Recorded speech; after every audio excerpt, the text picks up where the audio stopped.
उसके बाद एक और दूसरी पावर जो इंडिया आई थी वो थी डच। अब डच जो थे किस किस ओर के रहने वाले हैं, यूरोप में किस एरिया में रहते हैं ये है? हाँ मतलब पोलैंड नहीं, फ्रांस तो आएगा इसके बाद आएगा। ये रहते थे पोलैंड में। तो डच जो है बेसिकली दूसरी सबसे बड़ी पावर थी जो कि भारत में आई, दूसरी सबसे बड़ी पावर। लेकिन ये इंग्लिश के आगे टिक नहीं पाए, क्योंकि इंग्लिश जो थे उन्होंने इन्हें यहाँ से भगा दिया था, आए तो थे। तो हॉटमैन जो था, डच सेल्समैन, जो डच व्यापारी था, ये 1596 में पहला व्यापारी सुमात्रा में आया। और सुमात्रा कहाँ पर है? ये इंडोनेशिया के पास है। बेसिकली डच को इंडिया में इंटरेस्ट भी नहीं था, इनका जो इंटरेस्ट था वो था तो इंडोनेशिया ही।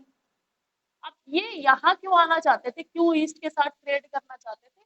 तो ईस्ट में जो मेन इनका मोटिव था ट्रेड करने का, ईस्ट में जावा, सुमात्रा, इंडोनेशिया, इंडिया, ये सब स्पाइसेस कहे जाते हैं इन्हें। तो इंडोनेशिया, सुमात्रा को तो स्पाई आइलैंड कहते हैं, मसालों का द्वीप। वहाँ पर जो मसाले होते हैं उनकी डिमांड यूरोपियन मार्केट में बहुत ज्यादा होती है। उसके अलावा हमारे यहाँ पे मैंने बताया था कि हमारे यहाँ का सिल्क बहुत फेमस था, हमारे यहाँ गन पाउडर मिलता था, जो उस समय कैनन वगैरह यूज करते थे, गन पाउडर वगैरह वो हमारे यहाँ पे बहुत ज्यादा था।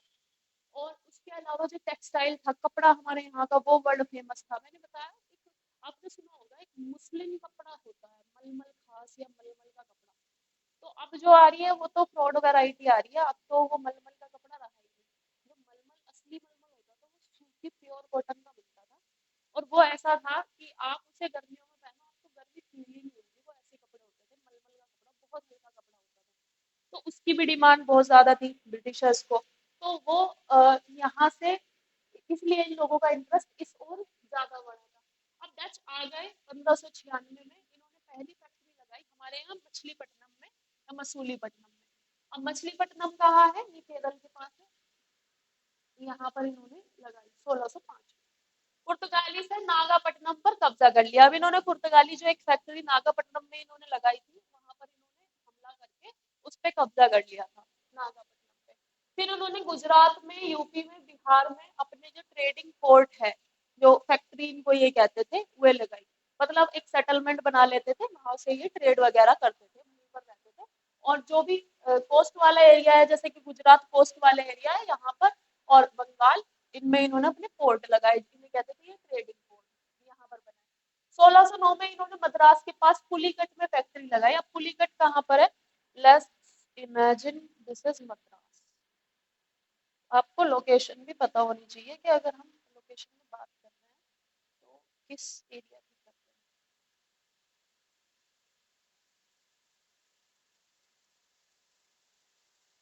तो ये जो है, ये पहले इसको पूरा मद्रास कहते थे, तब केरल वगैरह कुछ नहीं था, मतलब केरल अब राज्य बना है, तो पूरा एरिया ही मद्रास कहते थे। और यहाँ पर एक झील है, उसको अब हम कहते हैं पुलिकट झील, उसी का नाम पुलिकट झील है। पुलिकट चेन्नई से थोड़ा दूर है, अगर इधर चेन्नई है तो चेन्नई से थोड़ा दूर है यहाँ पर। तो यहाँ पर एक पुलिकट लेक है और वहाँ पर कुछ सेटलमेंट भी है, आइलैंड टाइप। यहाँ पर डच ने, इन्होंने 1609 में मद्रास के पास इस जगह पुलिकट में पहली फैक्ट्री लगाई थी। मद्रास जिसे अब मद्रास डिसइंटीग्रेट होकर मद्रास का नाम हो गया है तमिलनाडु। ये TN तमिलनाडु, ये तमिलनाडु बन गया है, ये इतना। और ये केरल। 1616 में सूरत में इन्होंने फैक्ट्री लगाई, 1641 में बेबली पाटम में, 1645 में कराईकल में। ये सब साउथ वाली चीजें, यहाँ पर ये आए थे सबसे पहले, इधर ही आए थे। कराईकल में लगाई 1653 में, चिंसुरा में 1658 में, कासिम बाजार में। जो ये चिंसुरा कासिम बाजार है ये सब यहाँ बंगाल में। चिंसुरा, कासिम बाजार, ये सब बंगाल में। ईस्ट इंडिया कंपनी से इनका युद्ध होता है। अब डच जो है ये शॉर्ट लिव्ड क्यों है, क्यों ये बहुत कम समय के लिए रहे? क्योंकि ईस्ट इंडिया कंपनी से इनका युद्ध हुआ था, उस युद्ध को जाना जाता है हुगली चिंसुरा का युद्ध। इसे ये हुआ था 1759 में, और 1759 में 1759 में डच को इंग्लिश ने यहाँ से भगा दिया था।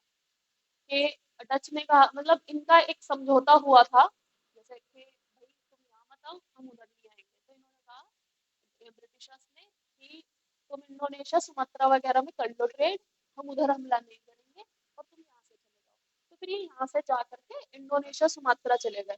अब इंडोनेशिया, सुमात्रा किधर है? इंडोनेशिया सुमात्रा भी समझो, सारी चीजें आप मैप पे समझोगे ना तो समझ आएगा कि अच्छा कहानी ये थी, तो तभी चीजें समझ आती है। तो ये यहाँ से हमारा ये है इंडिया, ये इंडिया है। तो यहाँ से इसे और भी छोटा मुझे बनाना पड़ेगा, क्योंकि अगर मुझे दिखाना है तो लेट्स सपोज ये इंडिया है। अब इंडिया में यहाँ ये म्यांमार है, यहाँ थाईलैंड, मलेशिया, ये वियतनाम और चाइना। तो यहाँ पर जो है, यहाँ पर आपने आइलैंड देखे होंगे छोटे छोटे, तुम्हारी अड़बी है। तो यहाँ पर जो है, यहाँ पर कुछ आइलैंड है, और यहाँ छोटा सा सिंगापुर है, यहाँ हमारे अंडमान और निकोबार।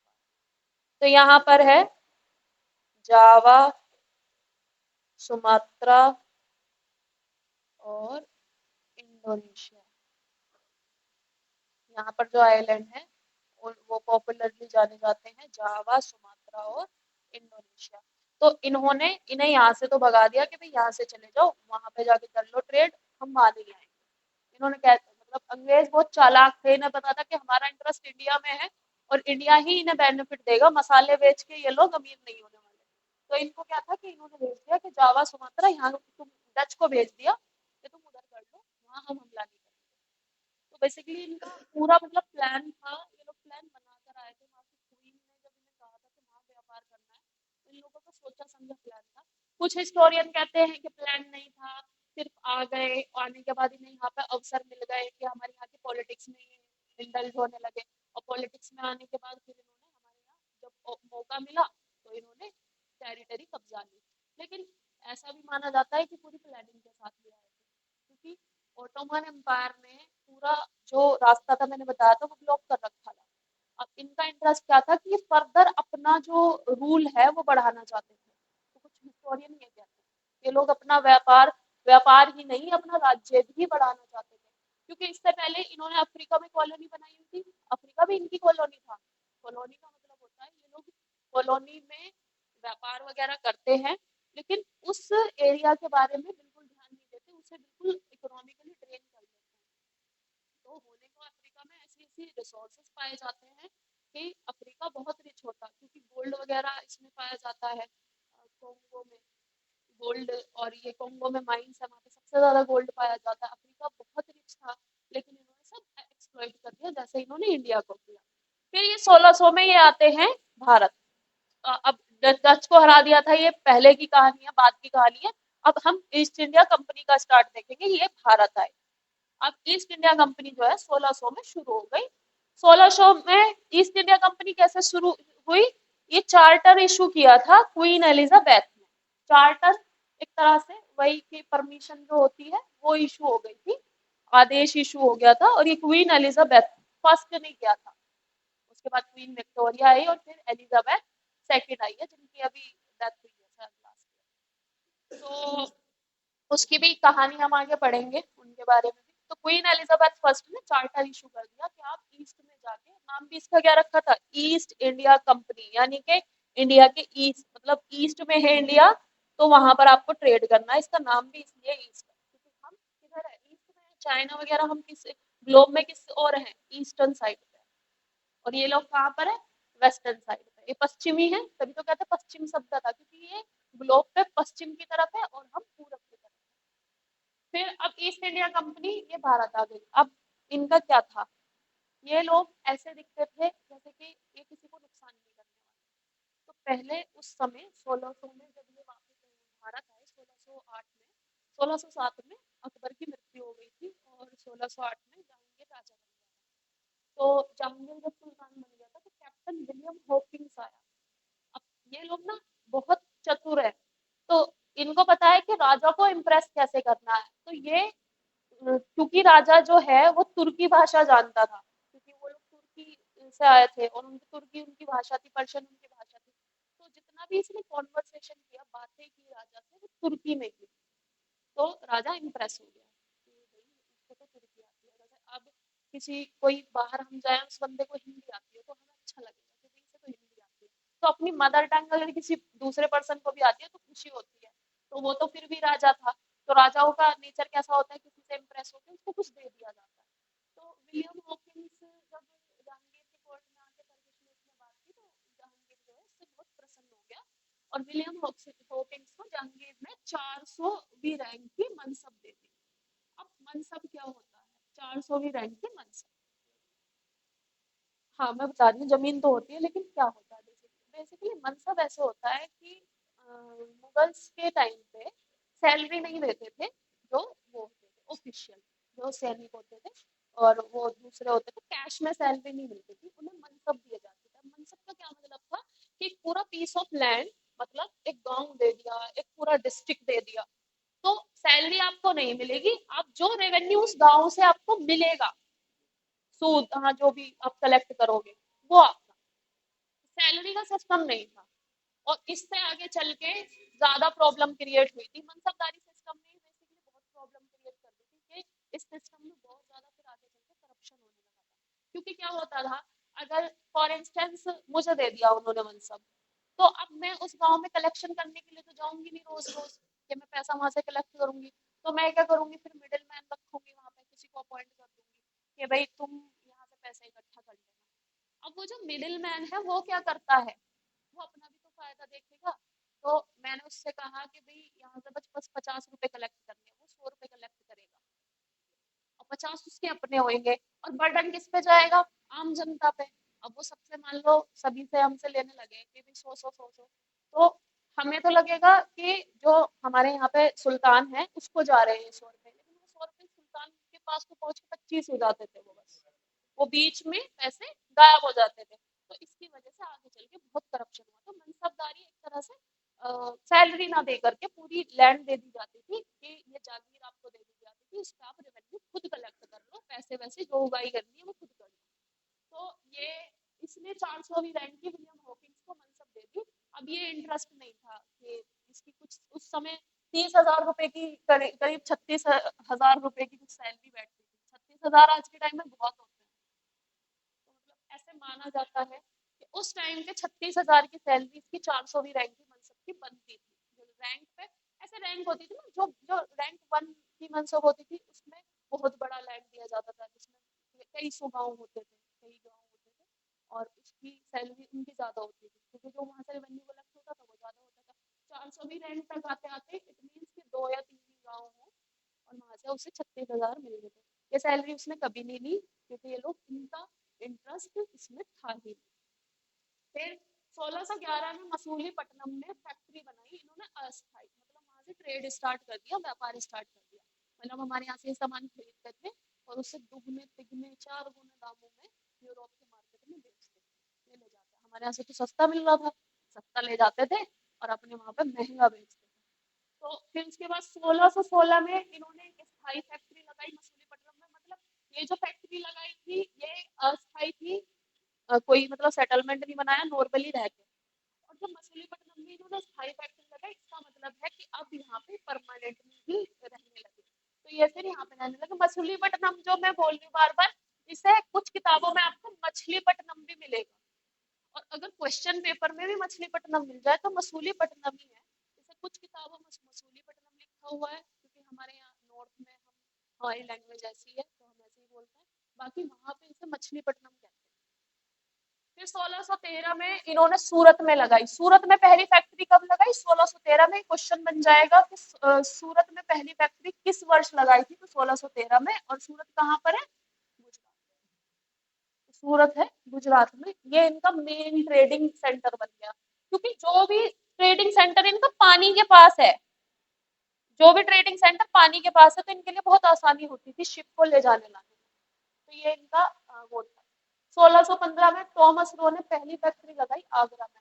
अब थॉमस रो, कैप्टन हॉकिंग से बाद फिर थॉमस रो आया। अब थॉमस रो जो है ये जहांगीर, उस समय भी जहांगीर ही थे राजा, तो उसी के कोर्ट में गया। तो जहांगीर ने इस बार जो है पूरी परमिशन लिख के दे दी, मतलब उसे कहते थे हम फरमान। फरमान का मतलब होता था आदेश जारी कर दिया। तो सुल्तान ने फरमान जारी कर दिया कि थॉमस रो को फैक्ट्री लगाने की परमिशन मिल गई। कहाँ कहाँ? आगरा में, अहमदाबाद में, भरूच में, और ये जहांगीर के आदेश के बाद हुआ। आगरा उस समय मुगल की राजधानी थी, क्योंकि मुगल की जो राजधानी है वो 1638 में शाहजहां ने चेंज की थी। अब क्यों की थी उसने, उसके कारण थे। लाल किले को बनने के लिए दे दिया था उन्होंने कि दिल्ली में लाल किले के निर्माण के लिए। जैसे ही लाल किले का निर्माण पूरा हुआ दिल्ली में, उन्होंने कह दिया कि अब हम कैपिटल शिफ्ट कर रहे हैं। अब उन्होंने कैपिटल शिफ्ट इसलिए करी थी कि उन्होंने कहा था कि आगरा जो है बहुत कंजस्टेड हो गया, मतलब बहुत ज्यादा पॉपुलेशन पॉपुलस हो गया, जनसंख्या इधर ज्यादा हो गई है, ये था। और कुछ और भी कारण थे कि दिल्ली पे मतलब हमले के भी संकेत थे पहले, क्योंकि दिल्ली ऐसी पोजीशन है जहाँ पे नॉर्थ वेस्ट फ्रंटियर से हमले हो सकते हैं।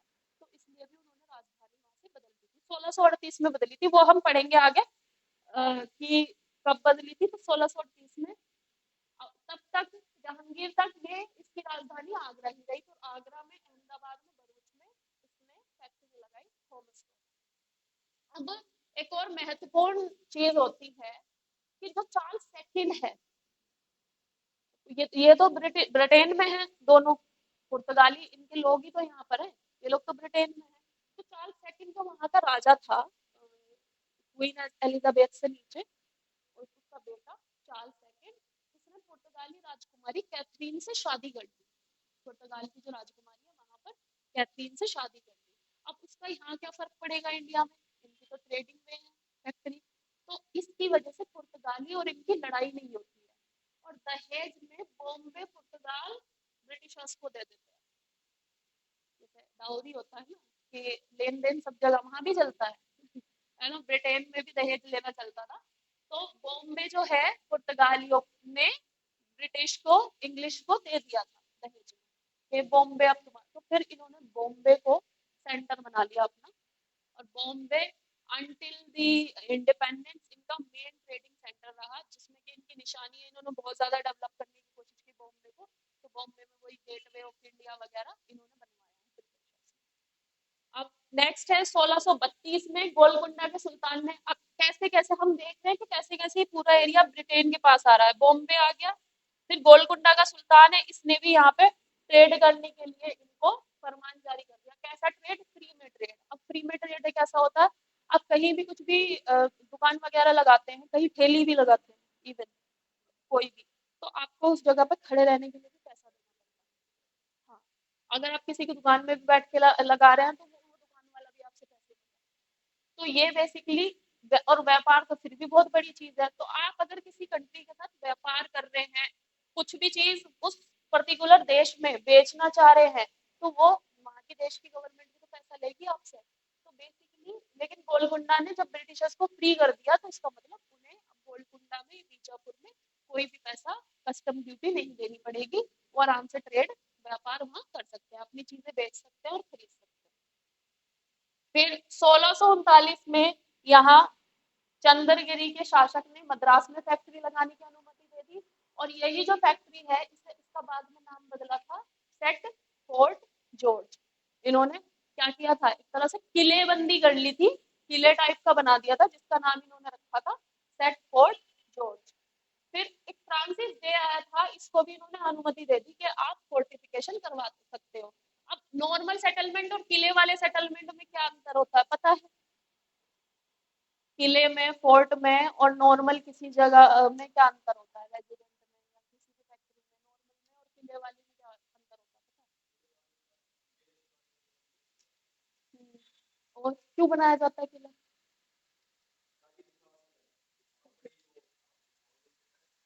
हमले के लिए। ठीक है, तो बेसिकली अगर आप मान लो यहाँ आपका रेजिडेंट है और आपने इसकी किलेबंदी करवा दी, इसका मतलब क्या है, आपने इसे सिक्योर करवा लिया, इसका मतलब आप युद्ध की तैयारी कर रहे हो कि अगर यहाँ से किसी ने हमला कर दिया तो इस किले को ब्रीच करके कोई आपके पास आ ना सके। तो बेसिकली इनकी सोची समझी जो थी, चाल थी कि यहाँ पे किले भी बनवा लिए इन्होंने, और किले का मतलब ये है कि आप अब उसमें कैनन वगैरह, तोप वगैरह भी रख सकते हैं। ठीक है, तो इसका मतलब है कि आप वहां पर सब, मतलब अपने डिफेंस का भी सारा सामान रख सकते हैं। तो इन्होंने किलेबंदी करने की इनको अनुमति मिल गई, और इन्होंने सेट फोर्ट जॉर्ज बना लिया। उसके बाद इनका फोर्ट विलियम बना, इसको याद रखना कि फोर्ट विलियम कहाँ है। बंगाल का जो उस समय राजा था शाह शुजा, उसने बंगाल में व्यापार करने की अनुमति देती थी 1651 में, और वहां पर इन्होंने बनाया था फोर्ट विलियम। फोर्ट विलियम बहुत फेमस है, अभी भी है।